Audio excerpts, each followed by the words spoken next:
राधे राधे।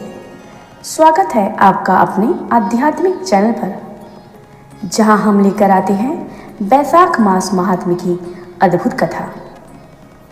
बैसाख मास में किया गया एक छोटा सा पुण्य कार्य हजारों जन्मों के पापों का नाश कर सकता है। बैसाख महात्म्य के अध्याय 21 की अद्भुत कथा जो आपके जीवन की दिशा बदल सकती है। मुनि के ऐसे वचन सुनकर वह कहने लगे कि मतंग महर्षि के 2 पुत्र दंतिल और कोहल नाम के थे, जो शाब्दों से उनके ये नाम हुए। रूप यौवन से संपन्न, सब विद्याओं में निपुण।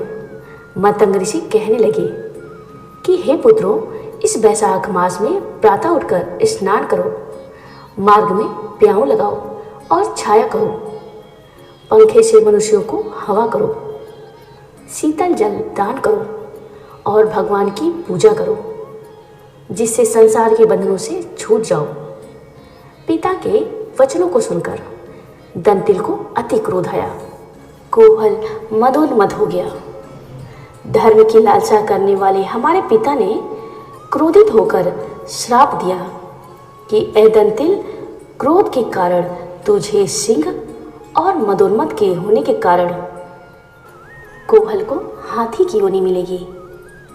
धर्म से विमुख पुत्र और कटु वचन वाली स्त्री तथा पापी को शीघ्र त्याग देना चाहिए, क्योंकि जो कोई लोभवश होकर इनको नहीं त्यागता वह 14 मन्वंतर तक नरक भोगता है।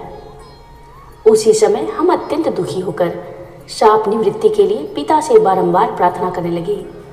तो उन्होंने कहा कि तुम दोनों जब पशु योनि में एक दूसरे को मारने के लिए उद्यत होगे, तो उस समय व्याघ्र और शंख का बैसाख धर्म विषयक संवाद तुम्हारे कानों में पड़ेगा। तब उसी समय तुम्हारी मुक्ति हो जाएगी और तुम पाप से छूट पूर्ण रूप धारण कर मेरे पास निवास करोगे। मेरा यह वचन मिथ्या नहीं होगा। इस प्रकार पिता के श्राप से हमको योनि मिली और हम एक दूसरे को मारने की इच्छा से यहाँ आए। यहाँ पर आपका दिव्य संवाद सुना, जिसके प्रभाव से हम कृतार्थ हुए। इसके पश्चात वे दोनों मुनीश्वरों को नमस्कार कर आज्ञा लेकर अपने पिता के पास चले गए। व्याघ्र भी यह कथा सुनकर अपने शस्त्र आदि फेंक कर पुण्यात्मा ऋषि से कहने लगा। व्याघ्र कहने लगा, हे महात्मा, मैं अत्यंत दुर्बुद्धि और पापी हूँ। आपने मुझ पर बड़ी कृपा की। हे दया के सागर, अब मुझ पर ऐसी कृपा करो जिससे अब मेरी बुद्धि दूषित होकर खोटे कर्मों में न जाए। अतः आप मुझे उपदेश दीजिए। व्याघ्र के ऐसे वचन सुनकर मुनि ने उसको धन्य धन्य कहा और फिर उसको उपदेश देते हुए बोले कि हे व्याघ्र, यदि तू शांति की इच्छा करता है तो बैसाख के धर्मों का पालन कर। हे व्याघ्र, यहाँ पर धूप अत्यंत तेज है, न छाया है न पानी। इस कारण चलो कहीं दूसरी जगह जल पीकर और छाया में बैठ स्वस्थ चित्त से तुम्हारे सामने पापनाशक महात्म्य का वर्णन करूंगा।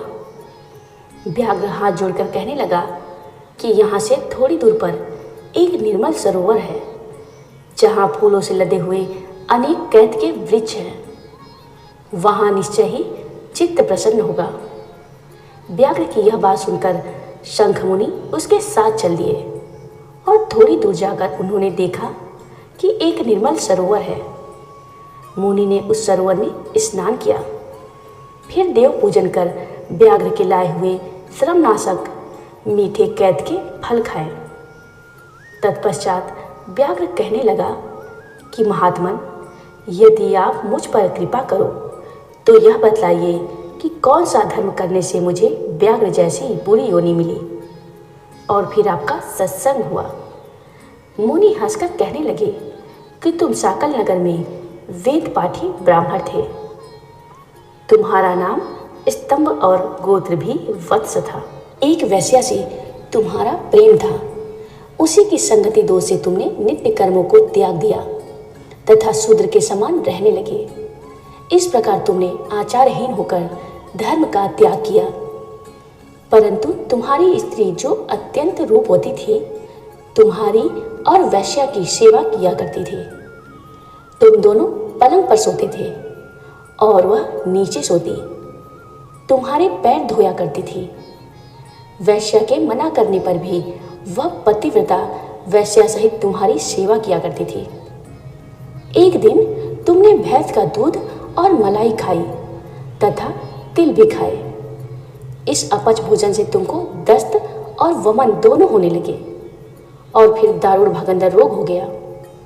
जब तक घर में धन रहा वैश्या भी वहां रही, फिर सब धन लेकर वह भी चली गई। इस पर तुमको बड़ी घृणा हुई और तुमने अपनी पतिव्रता स्त्री से कहा कि मैं अत्यंत निष्ठुर तथा वैश्यागामी हूँ। हे सुंदरी, मुझ पापी ने तेरा कुछ उपकार नहीं किया। जो अपनी नम्र भार्या का मान नहीं करते वह 15 जन्म तक नपुंसक होते हैं। मैं रात दिन महात्माओं और तेरी अवज्ञा करने से निश्चय ही पाप योनि में पड़ूंगा। तेरे विनीत भाव पर भी मैं सदा क्रोध ही करता रहा। इस प्रकार कहने पर तुम्हारी स्त्री हाथ जोड़कर कहने लगी कि स्वामी, आप ऐसा क्यों कहते हो? मैंने आप पर कभी क्रोध नहीं किया।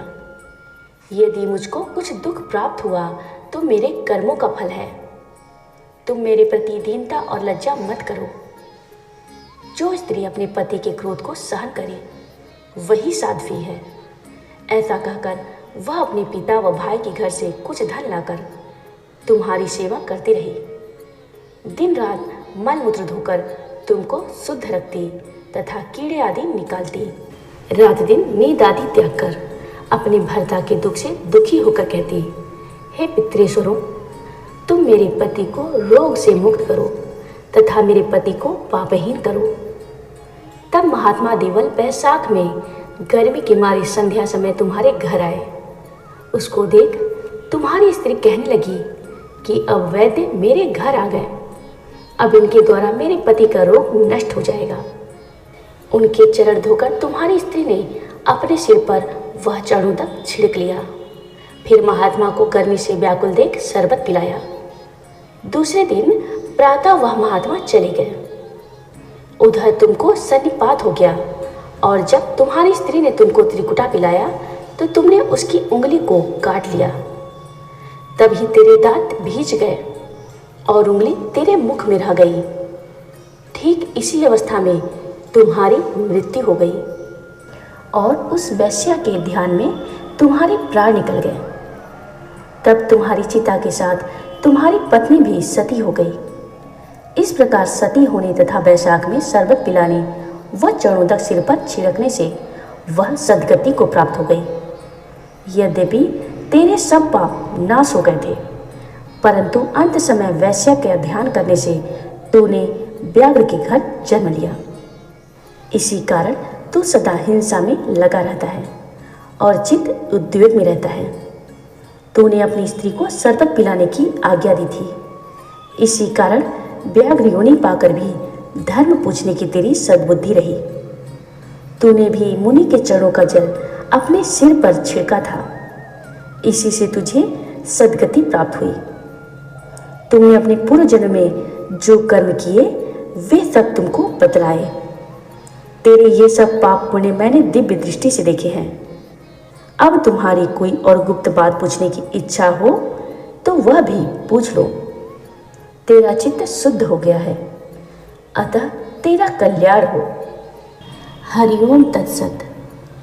अगर यह कथा आपको प्रेरणादायक लगी हो तो वीडियो को लाइक करें, कमेंट करें जय बैसाख मास और चैनल को जरूर सब्सक्राइब करें।